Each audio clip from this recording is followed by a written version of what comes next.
కేవలం 7,999 up to 10 kgs వరకు బరువు తగ్గి అధిక బరువు నుంచి వచ్చే ప్రధాన సమస్యలను దూరం చేసుకోండి. రాజధాని అమరావతి రైతుల సమస్యలపై త్రిసభ్య కమిటీ సమీక్ష నిర్వహించింది. రాయపూడి సిఆర్డీఏ కార్యాలయంలో రైతు నేతలతో సమావేశమైంది. ఈ మీటింగ్ లో కేంద్ర మంత్రి పెమ్మసాని చంద్రశేఖర్, మంత్రి నారాయణ, ఎమ్మెల్యే తెనాలి శ్రవణ్ కుమార్ పాల్గొన్నారు. 1286 ప్లాట్లకు వీధి పోటు సమస్యలున్నాయన్నారు కేంద్ర మంత్రి పెమ్మసాని. వాస్తు చూసుకునేటప్పుడు కొన్ని ఇబ్బందులు వచ్చాయన్నారు. వాస్తు బాలేదు అనుకునే రైతులు వేరే చోట కావాలని అడిగితే కేటాయిస్తామన్నారు. రైతులకు హెల్త్ కార్డ్, పెన్షన్ సమస్యలను కూడా 1 నెలలో పరిష్కరిస్తారన్నారు. లంక భూములు, అసైన్ భూముల సమస్యల పరిష్కారంపై దృష్టి పెట్టామని చెప్పారు పెమ్మసాని చంద్రశేఖర్.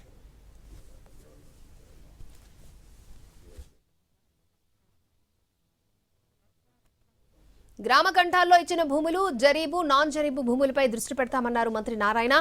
వచ్చే కేబినెట్ మీటింగ్ లో అసైన్డ్ లంక భూములపై చర్చిస్తామన్నారు. రైతు సమస్యలను త్రిసభ్య కమిటీ ఎప్పటికప్పుడు తెలుసుకుంటుందన్నారు మంత్రి నారాయణ.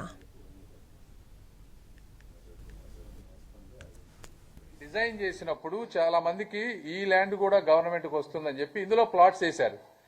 ఈ ప్లాట్స్ వాళ్ళు వెళ్తేనేమో రైతులు అక్కడ వాళ్ళకి లేదు కాబట్టి వాళ్ళకి ఇబ్బంది అవుతుంది. వీళ్ళకి సొల్యూషన్ ఏంటంటే చిన్న ప్లాట్, ఇది ఒక 3-4 నెలల్లో ఇది సాల్వ్ అవుతుంది కోర్టు ద్వారా కానీ లేకపోతే మా ప్రయత్నం ద్వారా కానీ.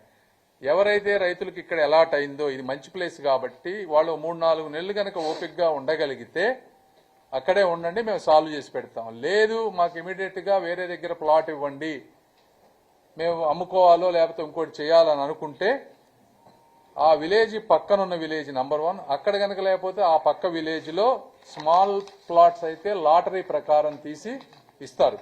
ఇది ఎక్కడా కూడా డిస్క్రిషనరీగా చేయడానికి వీల్లేదు. వేరే విలేజ్ లో అయినా లాటరీ ప్రకారం మాత్రమే ఇవ్వాలి.